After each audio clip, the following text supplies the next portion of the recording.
भिवंडी तालुक्यातील राईपाड्यात भीषण पाणी टंचाई।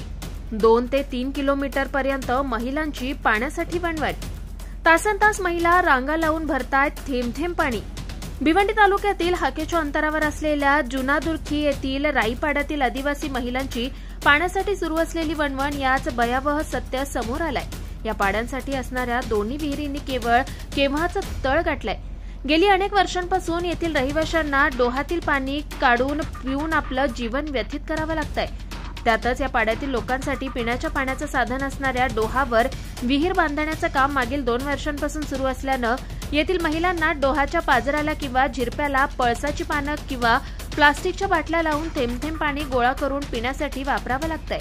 अतिशय खडतर प्रयत्न व प्रवास करून येथील महिला डोक्यावर हांडे व कळशा घेऊन 2 ते 3 किलोमीटरचे अंतर रोज पायपीट करतायत। आपली लहान मुलं देखील पाण्यासाठी घेऊन जात असल्याचं भयावह चित्र येथे दिसून आलं।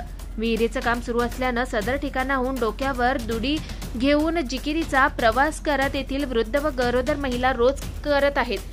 विशेष म्हणजे या पाण्यासाठी 40 फूट आत आणि डोक्यावरती पाण्याचे भरलेले हंडे घेऊन पुन्हा 40 फूट उंच चढून खडतर असा जीवघेणा प्रवास येथील महिलांना करावा लागतोय।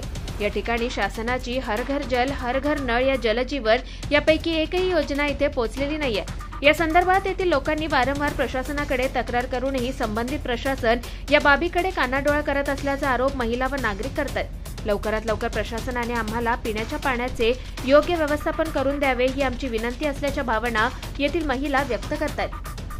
आपल्या परिसरातील बातम्या आता आपल्या मोबाईलवर पाहण्यासाठी आमचं चॅनल सबस्क्राईब करा।